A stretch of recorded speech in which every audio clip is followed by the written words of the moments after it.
Perpustakaan itu tidak bertugas untuk mencari orang untuk membaca buku. Perpustakaan itu justru muncul karena terlalu banyak orang yang pengen baca buku. Perpustakaan yang paling penting itu adalah jiwanya. Jiwa dari perpustakaan itu adalah di sana ada banyak koleksi-koleksi tempat buku-buku yang penuh dengan ilmu pengetahuan, penuh dengan informasi ada di sana.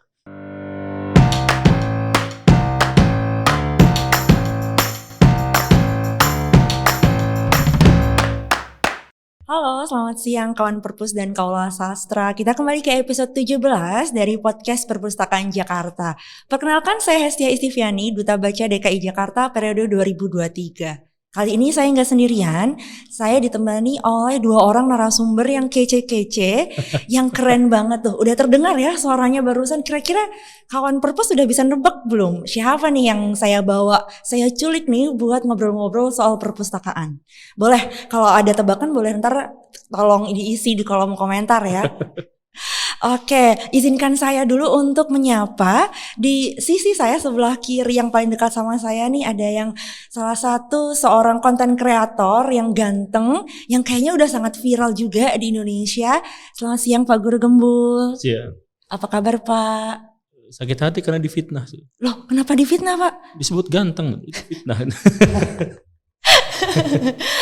Oke, terima kasih ya Pak ya sudah mau diculik, saya culik ke sini. Okay. Katanya perjalanannya jauh ya Pak dari Bandung ke Udah Jakarta. bikin mabuk. Oh gitu, naik apa Pak? Naik mobil. Dan kerasa mabuk darat, bukan karena macet? Bukan karena macet. Tapi karena memang mabuk darat saya. Mabuk darat. Oh, iya. Berarti karena nggak jauh dari laut. Oh iya benar ya. Oke, yang di paling ujung saya tadi juga sudah kawan Perpus sudah dengar ya suaranya, ada Pak Firmansyah selaku Kepala Dinas Perpustakaan dan Kearsipan Provinsi DKI Jakarta. Selamat siang Pak Firman. Selamat siang Bu Esti. Apa kabar Pak? Alhamdulillah sehat, segar selalu. Bapak datangnya jauh? Sama-sama dari Bandung Kebetulan atau? di sini UPT kami yang kantor saya berkantor di kantor dinas. Ini kantor miliknya beliau. Iya, ini bagian dari bagian dari punyanya Pak Firman. Oke, pada sesi bukan punya saya, punyanya Provinsi DKI. Oh iya, punyanya Provinsi DKI.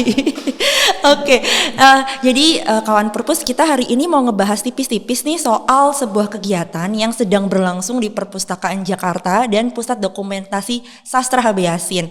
Namanya adalah Lintas Ruang dan Makna. Tapi sebelum kita masuk ke situ, izinkan saya buat menanya-nanya sedikit nih kepada dua narasumber yang kece banget nih ya. Aku mau tanya dulu ke Pak Firman nih kalau boleh mengaku ya Pak ya. Boleh. Kan ini hari ini memang di Perpustakaan Jakarta Pak. Tapi sebelumnya terakhir kali kapan Bapak ke perpustakaan? Tapi sebagai pemustaka Pak, bukan sebagai kepala dinas. Kalau di sini saya baru ya. Kalau pertama kali saya ke perpustakaan itu di Kuningan. Perpustakaan. Said. Dulu perpustakaan itu yang paling besar itu di Kuningan untuk Jakarta ya. Oke. Lalu ada Perpusnas yang dulu di Salemba. Gitu. Itu kira-kira tahun berapa Pak? Itu Baru-baru ini? Saya SMA dan kuliah waktu itu. Oh, udah Cukup lama. lama ya Pak ya? Cukup lama. Iya. Begitu. Selebihnya di perpustakaan Gramedia sih waktu itu, karena sering baca. Itu toko buku Pak. Iya. Kalau Pak Guru Gembul sebelum mampir main ke perpustakaan Cikini yang di sini terakhir kali kapan ke perpustakaan? Saya cukup sering sebenarnya ke perpustakaan. Cuman saya tuh punya sentimen sama perpustakaan. Saya tuh punya trauma yang mendalam. Jadi dulu saya koleksi buku, udah banyak sekali bukunya, sudah bertonton. Hilang dicolong orang. Oh. Itu saya nangisnya berapa hari itu dan Dicuri. Iya dicuri. Kan kalau orang tuh nyuri tuh mobil, motor gini, ini buku dicuri. Astaga. Disisainnya tuh yang masih yang disisain tuh yang berbahasa Inggris. Yang gak laku di pasaran. Iya, yang gak laku di pasaran. Saya juga nggak tahu, tapi justru yang hardcover itu, yang kayak Ensiklopedia Britannica saya punya lengkap tuh, Ensiklopedia Americana saya punya lengkap tuh, itu masih bertahan tuh, masih ada. Nah buku-buku yang lainnya hilang, aduh saya juga lama sedihnya itu. Makanya sekarang tuh jadi jarang ke toko buku, jarang ke perpustakaan, karena kalau lihat buku tuh pengen beli satu atau dua gitu, tapi ngebayangin dulu udah punya banyak banget kenapa hilang. Sakit hatinya masih ada sampai Sakit sekarang. hatinya masih ada sampai sekarang. Belum move on dong Pak Guru. Belum. Tapi jadi dulu tuh saya tuh gak ini, kalau saya tuh fokusnya bukan ke perpustakaan dulu kalau baca buku. Jadi waktu saya dulu masih miskin, masih bergantung hidup pada orang tua. Nah, jadi saya tuh punya kegiatan rutin tiap pulang sekolah tuh datang ke toko buku, baca sampai larut malam, pulang lagi nggak beli. Jadi ngabisinnya di toko buku ya. Jadi benar pustakaannya di toko buku berarti. Iya, tadi Pak Firman juga udah sebut ya. Iya. Karena yang terdekat waktu itu dekat rumah ya itu gitu toko buku. Iya, menarik sih tadi Pak Firmansyah terakhir bilang ke toko buku kan jadinya ke perpustakaan sebagai pemustaka kan terakhir kuliah atau SMA. Saat itu kayak gimana tuh Pak perpustakaan? Kan pasti saya belum lahir ya Pak ya. Boleh diceritain sedikit nggak Pak? Ya beda lah dengan sekarang ya. Dulu fasilitasnya juga boleh katakan perpustakaan itu sunyi senyap. Sunyi senyap hanya orang-orang tertentu saja. Dan nggak boleh ribut ya, nggak boleh berisik. Kalau kita ngomong sedikit, wah udah kanan kiri udah lihat kan begitu. Terus yang pasti koleksinya juga tidak seperti sekarang. Gitu. Ya, tata ruangnya segala macam masih zaman-zaman itulah. Mungkin waktu itu terupdate pada saat itu kan. Gitu. Dengan perkembangan kota Jakarta saat ini ya kita mengikuti dinamika itu. Sehingga perpustakaan yang ada yang dibangun ini ya mengikuti tren sekarang begitu. Sedangkan tadi Pak Guru bilang bahwa cukup sering ke perpustakaan. Cukup sering. Berarti mengamati perubahan fenomena, jangankan cuman gedungnya, mungkin juga koleksinya. Apa yang selama ini Pak Guru perhatikan berubah? Saya nggak melihat gedungnya. Saya sebenarnya nggak terlalu peduli dengan gedung, dengan fasilitas, dengan hal segala rupa.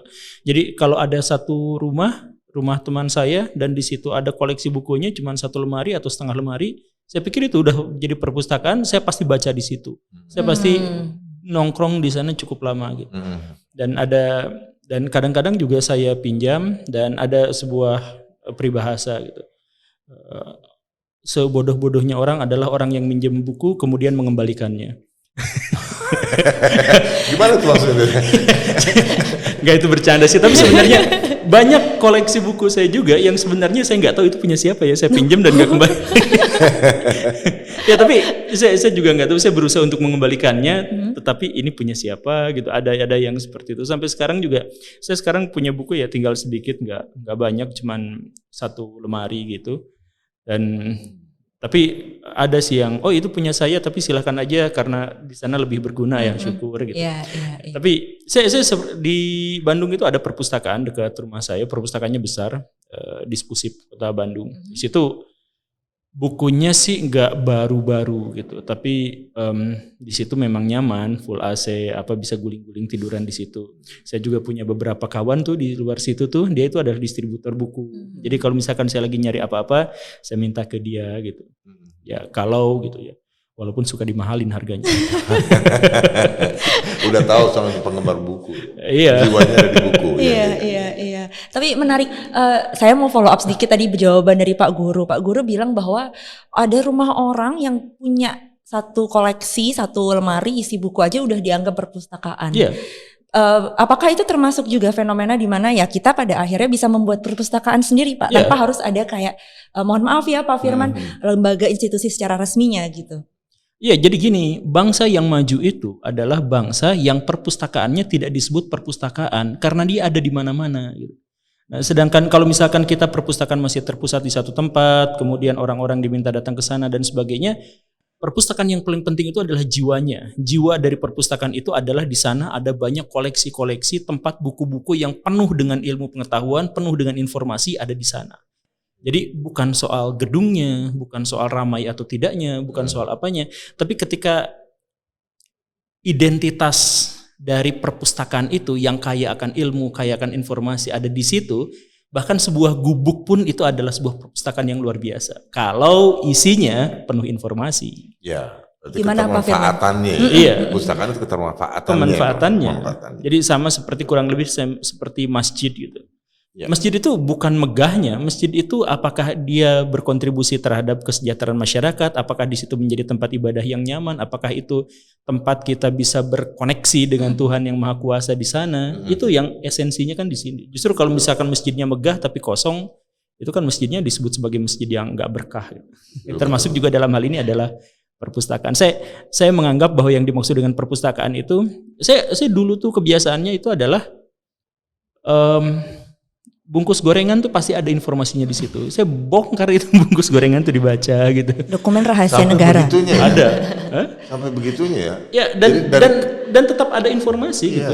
Tetap ada informasi. Jadi waktu saya kuliah tuh, jadi makalah dari teman-teman saya dari jurusan yang lain saya minta udah beres presentasi kan biasanya dibuang. Nah, saya minta saya bundel sampai berapa bundel gitu. Jadi itu saya simpen sebagai koleksi perpustakaan saya. Oh iya. Gimana Pak Firmansyah mendengar respon dari Pak Guru? Ya ini yang saya tadi Pak Guru katakan benar ya, itu penghayatan dan jiwa sebenarnya. Iya. Jiwa dari perpustakaan itu. Kalaupun ada gerakan segala macam tanpa dijiwai segala macam itu nggak akan wujud berarti kan. Iya. Ibaratnya antara lahiriah batinia kan begitu ya kan. Kalau lahirnya perpustakaan itu bagus terus secara batinnya nggak ada, nggak akan terwujud. Ada suatu gerakan yang benar-benar bisa membumi. Ya, makanya ini pemerintah atau siapapun itu sudah membangun gedung semegah ini, sehebat ini. Tinggal jiwanya yang kita gerakan agar mereka semua terbiasa untuk membaca, untuk menelaah, untuk berpikir dan berkarya. Jadi saya ingat lagu Indonesia Raya ya, bangunlah jiwanya. Bangunnya badannya, jiwanya dulu dibangun. Betul. Ya, berarti mengilhami Indonesia Raya ya perpustakaan itu sebenarnya. Iya, filosofinya tinggi sekali itu. Iya. Ya, ini Pak Guru ada sedikit trivia nih ya Pak. Jadi sebenarnya perpustakaan Jakarta itu sejak diresmikan kan ini udah dibangun kembali, jadi makin cantik, makin bagus gitu, makin nyaman. Dan ternyata sampai sekarang merupakan salah satu destinasi yang cukup ramai dikunjungi. Sama nggak cuma warga Jakarta tapi juga orang-orang yang berada di Jakarta gitu. Biasa. Jadi mungkin nanti Pak Guru kalau mau turun ke bawah lihat-lihat keramaian yang di bawah di tempat teman-teman lagi baca itu mungkin bisa ngelihat mereka memang ada yang baca sambil tadi kata Pak Firmansyah bisa lesehan, nggak harus di kursi, bahkan ada yang di sofa kayak gitu-gitu sih Pak Guru. Ini juga salah satu yang mungkin nyambung tadi ya Pak Firmansyah bilang kita nggak cuma membangun badan, udah bagus badannya tapi juga jiwanya gitu. Kalau dari Pak Firmansyah sendiri nih Pak sebenarnya ada nggak sih langkah-langkah nyata gitu Pak untuk makin membuat semarak perpustakaan Jakarta ini? Kita udah tahu koleksinya makin banyak nih Pak. Terus event-eventnya juga katanya nih mau ada event-event kayak tadi Festival Sastra dan Literasi di sini. Ada lagi nggak Pak yang kira-kira bisa dilakukan? Ya nanti malam nih kita akan ada kayak malam perpustakaan. Nanti ada aktivitas, ada bandnya, ada baca puisi. Ya kita lakukan di dalam area perpustakaan ini. Tidak tersendiri. Gitu. Jadi ini memang kita kolaborasikan dengan semua aktivitas kegiatan. Sebenarnya kan kalau musik juga itu literasi. Iya betul. Kan gitu. Jadi esensinya nggak hanya buku sebenarnya. Partitur segala macam itu bagian daripada itu. Gitu. Bagaimana membuat kayak karya sastra, ya, terus udah gitu tulisan-tulisan yang sifatnya sebenarnya kalau kita bicara literasi itu holistik. Ya tentu saja. Betul ya, Pak. Dan ya betul.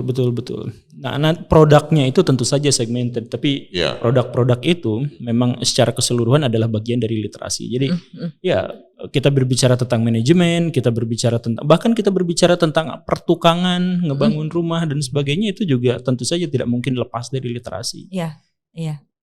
Dan menurut Pak Guru nih, ya perpustakaan udah sebagus ini untuk di Jakarta ya Pak ya. Apakah ada ide-ide liar lagi yang sekiranya bisa dicoba untuk diimplementasikan di sini? Tadi Pak Firman udah bilang kita pada malam hari ini ntar ada namanya Night at the Library. Agak mengcopy Night at the Museum ya istilahnya, tapi intinya adalah nanti bukunya hidup-hidup nggak sih kayak di museum? Horor ya Pak jadinya.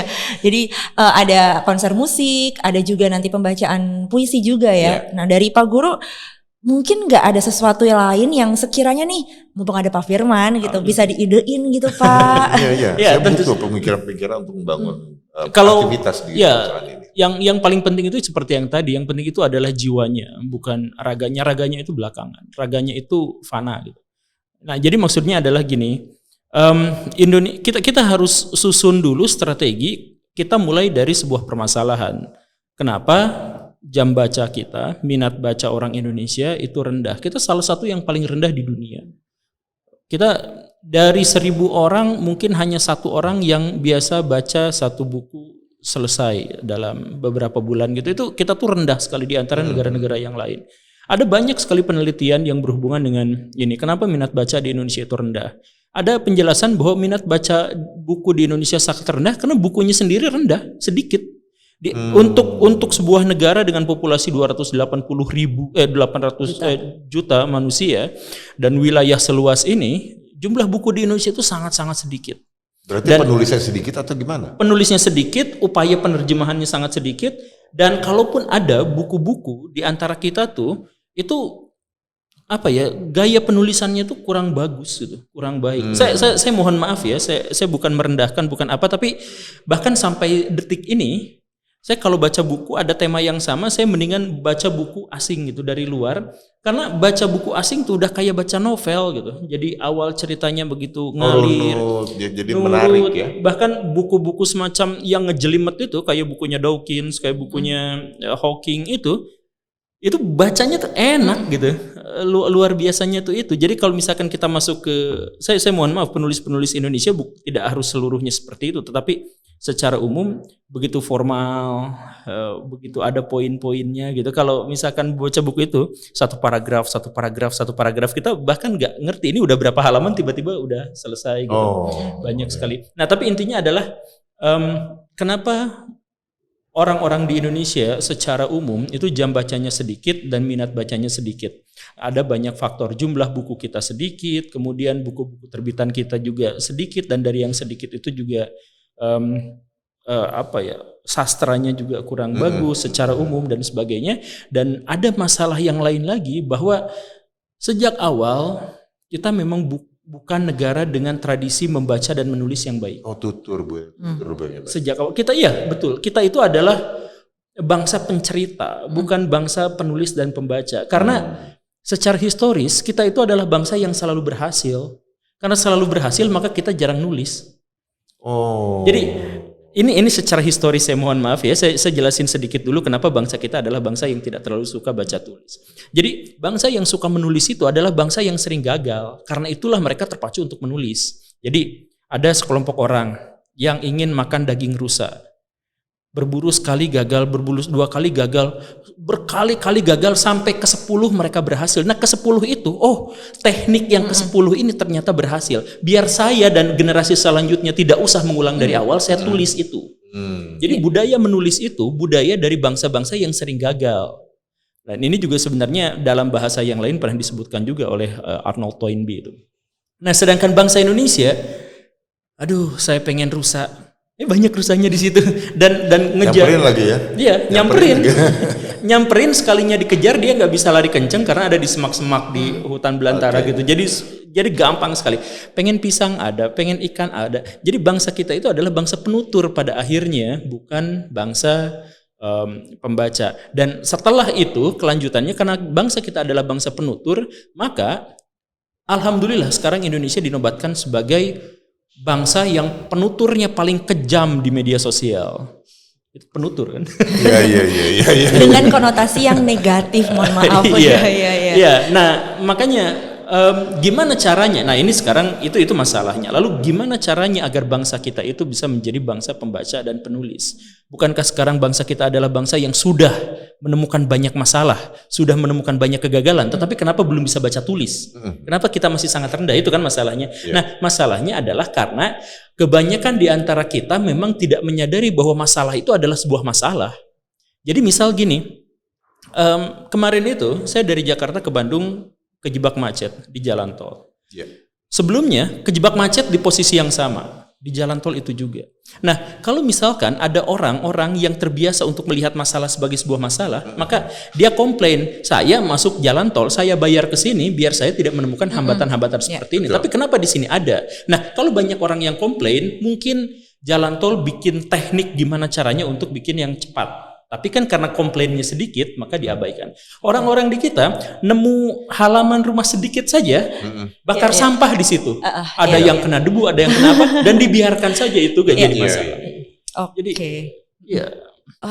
menarik sekali sebenarnya ya penjelasan dari Pak Guru soal ide-idenya. Terus juga akhirnya dapat penjelasan kalau bangsa Indonesia ini terbiasa untuk pentutur, atau bahasa Inggrisnya sekarang storytelling ya, lebih jago storytelling.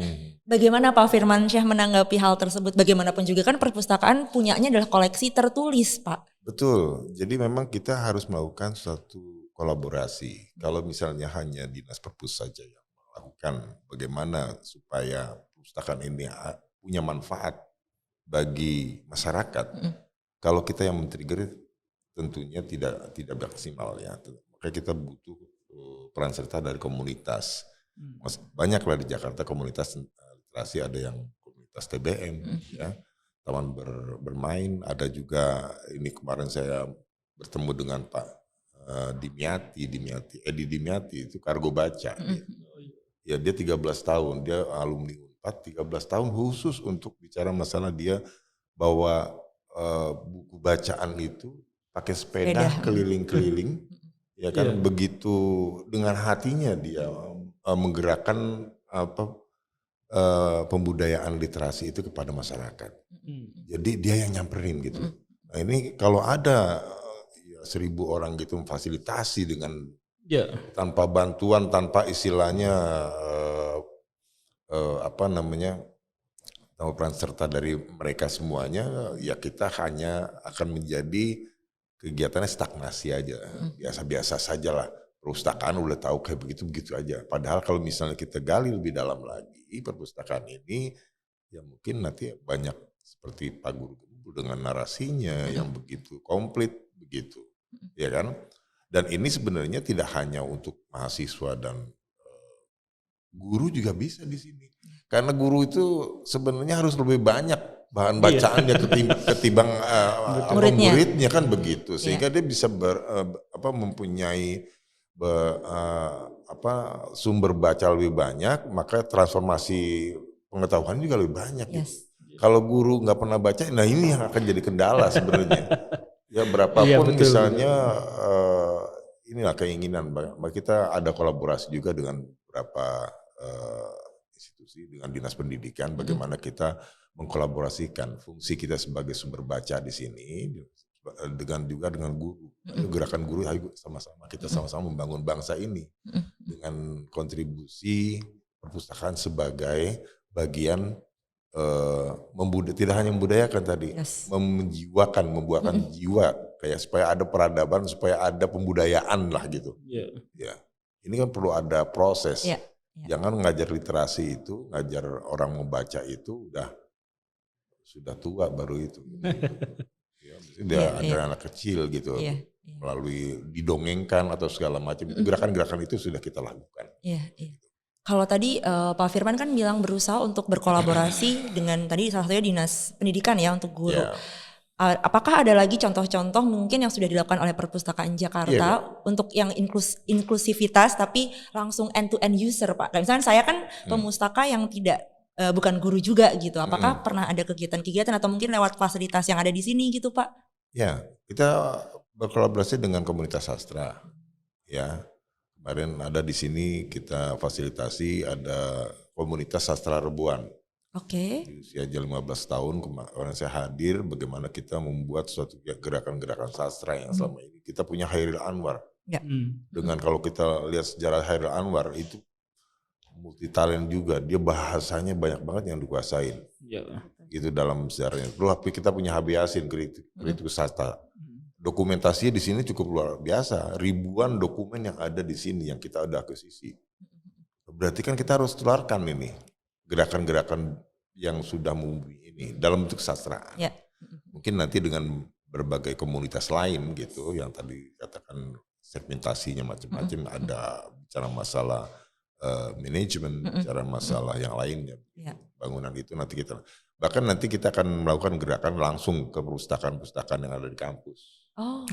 Menarik tuh Pak. Saya akan melakukan itu supaya ada kolaborasi tektokan lah. Jadi jangan kita sendiri di sini, kampus sendiri di sana gitu. Hanya pada saat akreditasi doang kita datang. Tapi bagaimana kita ngebangun supaya ada semacam koneksitasnya gitu antara perpustakaan yang ada di kampus, kebutuhannya apa, lalu kita kolaborasi. Kegiatan macam-macam pastinya. Betul. Iya, untuk kawan perpus nih yang belum tahu, di Perpustakaan Jakarta nih ya, yang lokasinya di Taman Ismail Marzuki, sebenarnya tadi udah dijelasin sama Pak Firmansyah, tapi saya mau kasih tahu juga bahwa selain koleksi buku, di sini ada berbagai macam fasilitas ruangan yang bisa kawan perpus manfaatkan. Mungkin buat belajar kelompok, buat meeting ya. Ini bahkan ruangan podcast yang lagi kita pakai ini adalah sebenarnya salah satu fasilitas yang bisa digunakan juga sama kawan perpus.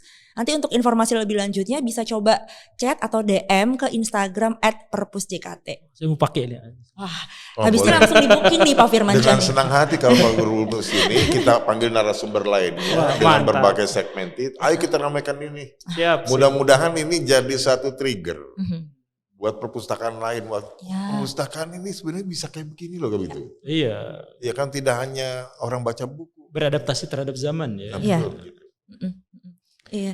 Sebagai seorang konten kreator yang juga punya konten yang ngebahas soal edukasi nih, Pak Guru mungkin pernah nggak sih ngerasa bahwa apakah karena literasi tadi udah ngomong ya, literasi kita kan emang cukup rendah, apakah hanya karena itu kita jadinya males buat mungkin baca buku atau mungkin ada hal-hal lain yang bikin akhirnya kayak ya udahlah mereka gini-gini aja gitu Pak. Apa yang sekiranya bisa dilakukan bersama dengan perpustakaan? Jadi tadi sebenarnya ada sebuah paradigma yang saya pikir kebalik. Tapi paradigma yang kebalik itu menjadi realitas karena jam baca kita memang masih sangat rendah. Jadi maksudnya gini, tadi Teteh bertanya ke Bapak tentang bagaimana caranya atau bagaimana perpustakaan ini bisa punya program untuk meningkatkan jam baca dan sebagainya. Nah sebenarnya itu kebalik. Kebalik dalam hal perpustakaan itu tidak bertugas untuk mencari orang untuk membaca buku. Perpustakaan itu justru muncul karena terlalu banyak orang yang pengen baca buku. Jadi orang terlalu banyak yang pengen baca buku, dia minta pada pemerintah tolong fasilitasi kami yang suka baca buku ini agar ada tempat untuk baca buku. Maka muncullah perpustakaan.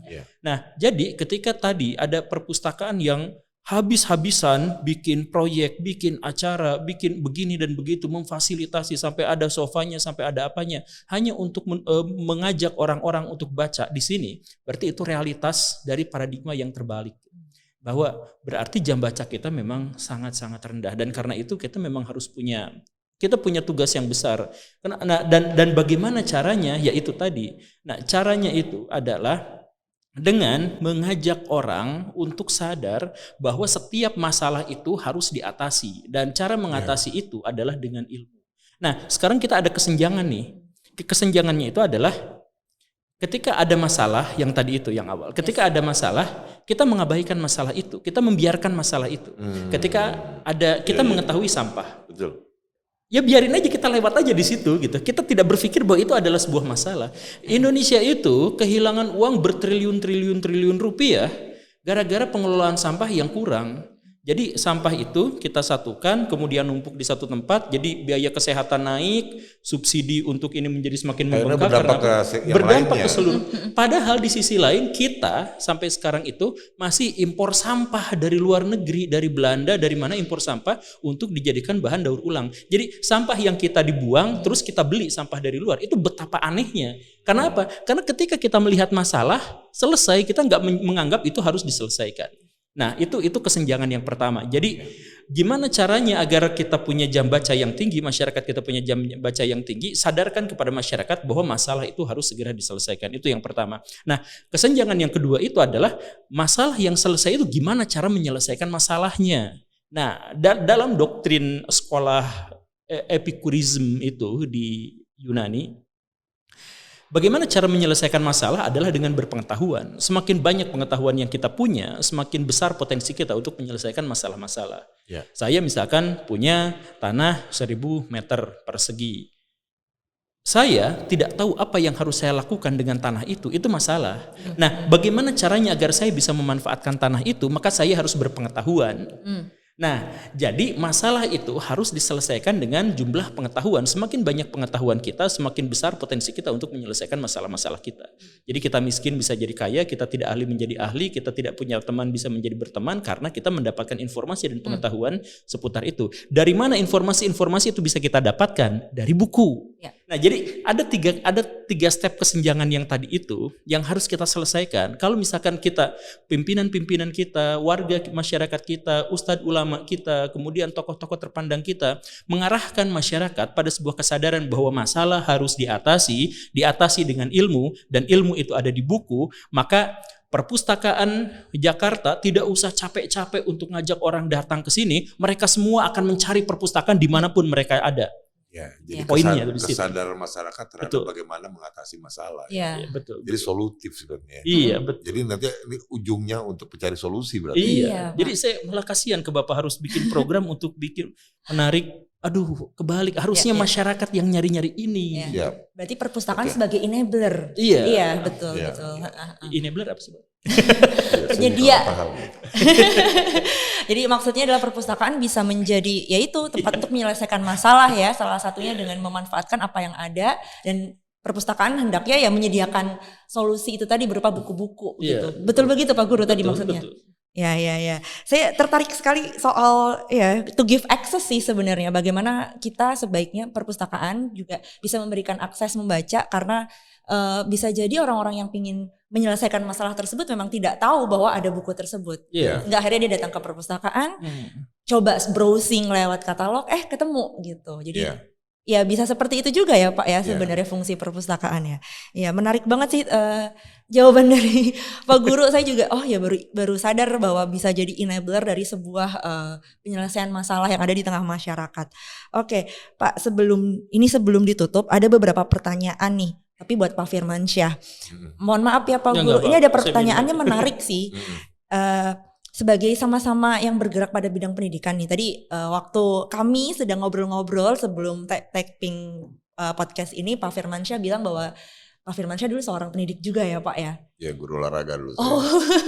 Lebih spesifiknya guru olahraga. Nah, melihat ada seorang pendidik juga yang aktif, saya bilang sih Pak Guru Gembul aktif sekali untuk menyiarkan pandangan beliau melalui YouTube gitu. Bagaimana dengan konten-konten Pak Guru Gembul selama ini? Bisa nggak ya diajakin main ke sini terus-terusan gitu Pak? Sebetulnya termasuk yang butuh beliau ya untuk bagaimana kita menggerakkan. Tadi dikatakan bahwa bagaimana sih mengatasi masalah kan gitu kan. Nah berarti kan orang disadarkan. Jadi penyadaran nih istilahnya, program penyadaran kepada masyarakat bagaimana harus dibangkitkan unsur penyadaran, jangan dibiarkan suatu permasalahan itu. Saya ngeliat Pak Guru Gembul ini jadi sesuatu inspirasi buat saya kan gitu. Karena saya termasuk juga senang melihat YouTube itu, bukan apa, saya melihat beberapa narasi-narasi penggiat YouTube itu yang penting lah buat pengembangan kota, pengembangan terutama tusi saya sebagai kepala dinas perpustakaan dan kearsipan. Ini kita bicara dinas perpustakaan, saya juga punya kearsipan juga. Ini juga satu hal yang menarik gitu, bahwa histori kita itu tidak tertulis banyak gitu. Bahkan ini kita ambil dari sumber-sumber yang orang lain menyimpannya kan. Betul. Ya kan tadi boleh dikatakan Guru Gembul ini udah, ya buat saya harus dengerin deh setiap hari gitu. Saya kalau pulang, jujur saya ngomong sama saya supaya nggak ngantuk di jalan, saya nyetir sendiri ya. Itu dari kantor di Pulau Mas sampai pulang ke Depok Cinere itu saya dengerin beliau aja di hari apa, episode ini apa nih kan ngomong apa lagi. Saya ada beberapa lah, saya dengarkan Pak Mardigu, saya dengarkan juga Pak Helmi Yahya dengan beberapa ininya, banyak lah. Karena saya banyak pengetahuan dari situ. Gitu Pak. Oke, ini pertanyaan terakhir buat Pak Guru Gembul nih ya. Jadi sebenarnya Pak Firmansyah udah bilang harusnya guru yang punya wawasan yang lebih luas dan keinginan belajar yang lebih besar supaya murid-muridnya juga termotivasi. Nah Pak Guru Gembul, buat teman-teman atau kawan perpus yang lagi nonton dan dengerin podcast ini, ada nggak tips atau saran supaya kita jadi long life learner atau pembelajar sepanjang hayat? Dari Pak Guru Gembul gimana nih? Saran saya adalah jangan baca buku yang tidak perlu. Belum selesai ya tadi ya? Belum selesai. Jadi maksudnya gini, setiap orang itu sebenarnya punya kepenasaranan yang sangat-sangat luar biasa. Jadi saya tuh dulu waktu masih punya perpustakaan itu Istri saya tuh buka les-lesan buat anak kecil dan anak-anak itu setiap ikutan les di situ pasti ngambil buku, baca betapapun buku itu adalah buku berbahasa Inggris, betapapun itu buku yang berat, tetapi karena kepenasaranan tetap mereka ngambil buku dan membacanya. Yang menunjukkan bahwa sebenarnya secara alamiah kita itu selalu punya jiwa kepenasaranan. Ingin tahu. Kenapa sekarang jiwa kepenasaranan itu sudah tergerus, kita tidak lagi penasaran terhadap hal-hal yang seperti itu. Ya karena itu tadi, karena kita tidak menganggap bahwa buku itu sumber pengetahuan yang akan bisa menyelesaikan masalah-masalah kita. Jadi sekarang kalau misalkan mau baca buku, mau jadi pembelajar, mau jadi apa, coba tandai apa yang menjadi masalah kita sekarang. Apakah masalah kita kemiskinan? Dari kemiskinan itu cari buku-bukunya. Coba kita tandai apakah masalah kita sekarang itu adalah jodoh. Coba cari skincare, cari buku tentang cari buku tentang bagaimana cara menarik perhatian lawan jenis secara baik dan meyakinkan, misalkan dan sebagainya. Jadi jadikan buku itu, ini sebagai permulaan ya, jadikan buku itu sebagai wahana kita untuk menemukan inspirasi memecahkan masalah-masalah kita. Kalau sudah seperti itu, maka secara berkelanjutan kita akan menemukan banyak sekali inspirasi-inspirasi dari buku. Dan bahkan ketika kita tidak penasaran pun kita biasanya akan gatal untuk baca buku sendiri. Betul. Iya. Dan untuk kawan perpus tadi ya yang pingin mengelola menjaga rasa penasaran, boleh banget untuk datang ke Perpustakaan Jakarta. Oke, kayaknya itu aja pertanyaan-pertanyaan yang pingin saya ajukan kepada dua narasumber yang kece-kece ini. Terima kasih banyak Pak Guru Gembul, terima kasih ya Pak Firmansyah sudah bersedia saya tanya-tanya. Jangan kapok-kapok Pak Guru Gembul, boleh loh kalau mau bikin konten di sini nanti. Oh boleh ya? Bayar kalau bikin nggak pakai bayar, kalau Pak Guru nggak bayar. Kita fasilitasi di sini, ramaikan dengan narasumber lainnya mungkin dengan jejaringnya Pak, supaya kita yang dikatakan tadi bahwa perpustakaan harus jadi tempat mencari solusi mengatasi permasalahan itu aja.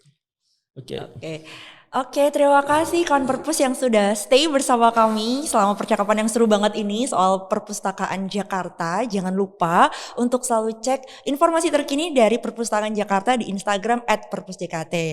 Akhir kata, saya Hestia Istiviani, Duta Baca DKI Jakarta periode tahun 2023, mohon undur diri. Sampai bertemu di episode selanjutnya. Bye-bye. Salam literasi.